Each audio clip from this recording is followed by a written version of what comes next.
j'ai réalisé qu'au fond, il n'y a pas de malédiction africaine, il n'y a pas de malédiction du peuple noir, mais il y a simplement un abandon de ce que nous avons de plus riche. Ce qu'on a de riche, on le met toujours au second plan. Et là, il y a deux aspects qui m'ont aidé à le comprendre. D'abord, il y a une lecture, je ne sais pas si je peux me permettre de vous la conseiller, d'un discours que Aimé Césaire avait fait à l'université de Miami. L'université de Miami, il a fait, et une présence africaine a eu une idée magnifique parce qu'ils ont réédité, vous vous rappelez son livre classique pour moi, Discours sur le colonialisme d'Aimé Césaire, et ils ont réédité avec cette conférence. Et je vous garantis que je crois que pourtant Césaire a écrit beaucoup de choses, le grand poète qu'on connaît, mais jamais une vision n'a été aussi claire que celle qu'il avait nommée. Et c'est lui qui, le premier, m'a dit, au fond, il faut que désormais la dispersion ou la déportation des Noirs soit regardée politiquement comme une communauté. Je ne sais pas si vous voyez l'enjeu. C'est-à-dire qu'au fond, j'étais ramené à la question que j'avais posée à Senghor. C'est-à-dire que cette dispersion, au lieu de dire revenez, revenez, faites ceci, ou bien soyez noirs, non, regardez cela comme une communauté. C'est d'abord une communauté humaine, puisqu'il y a des Noirs qui sont aux États-Unis, il y a des Noirs qui sont dans les Antilles, les Caraïbes, il y a des Noirs un peu partout. Et il disait, il faut que ce soit une communauté. Et pourtant, Césaire était très ferme, puisque c'est lui qui a dit, noir, nègre je suis, nègre je demeure, ou je demeurerai. Mais il disait qu'il faut que ce soit une communauté humaine de partage, c'est-à-dire qu'il ne soit pas une sorte d'enfermement des Noirs seulement avec les Noirs, mais une fois qu'on a pris conscience de cette communauté, que l'on puisse s'ouvrir aux autres. Mais la première étape, c'était déjà de prendre conscience que il y a une communauté de fait. C'est-à-dire que ce n'est pas il faut créer une communauté, mais elle existe, cette communauté. Et si vous voyez dans la pensée la négritude, si vous l'avez bien suivi, vous savez que la négritude, préalablement, parlait, c'était uniquement des inventaires culturels. Vous vous rappelez, hein, au début, c'était l'art nègre, au fond, que les Picasso et tout ce monde avaient pris. Et donc c'était un inventaire qui était important. Et dans la pensée de cet homme, et je crois que ça a été la dernière contribution qu'il avait faite, quand je dis dernière, ce n'est pas dans le temps par rapport à son temps de vie, mais c'était, je crois, une explicitation de sa pensée qui est importante. Donc, il disait, il faut d'abord prendre conscience d'une communauté qu'on est au niveau planétaire, international, pour pouvoir être une communauté d'ouverture. Je ne sais pas si vous comprenez.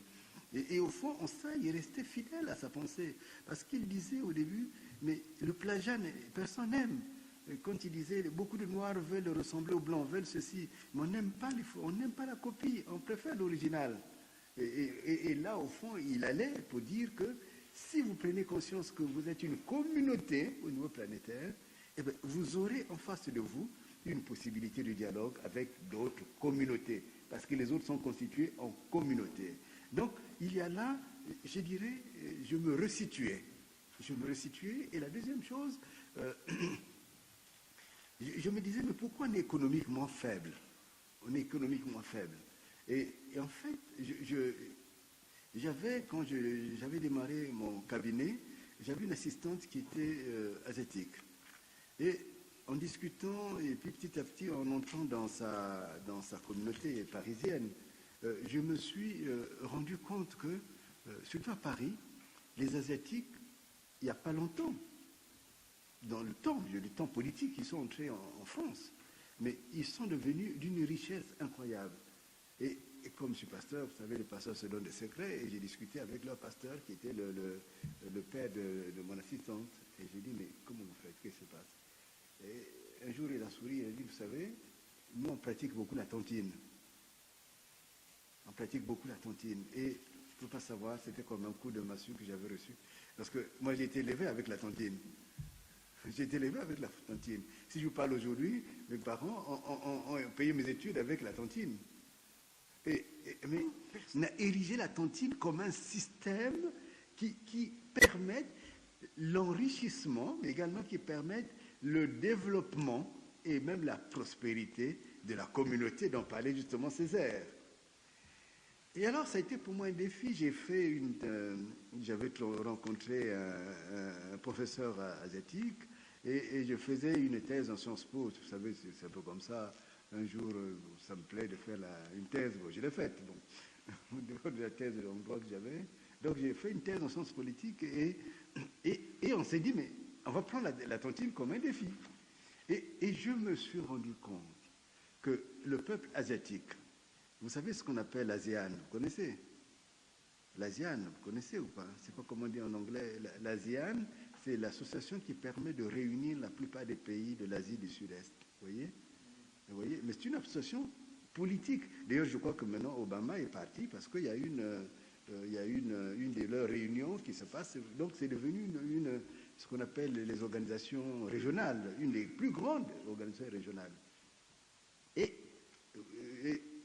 mon directeur de thèse, vous savez ce qu'il m'a dit? Mais vous savez que le symbole de l'ASEAN, c'est HUI. HUI, dans l'écriture là-bas, en fait, ça représente une maison.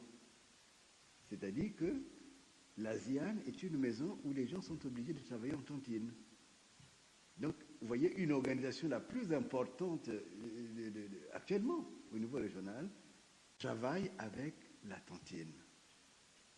Or, encore une fois, moi je suis né avec la tontine. Mais jamais on a pensé que l'Union africaine, on pouvait l'organiser sous forme de tontine. Vous voyez?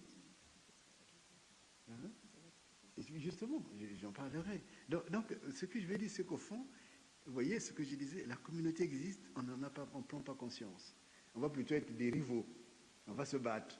Dès que je commence à voir que vous commencez à réussir, vous devenez mon ennemi.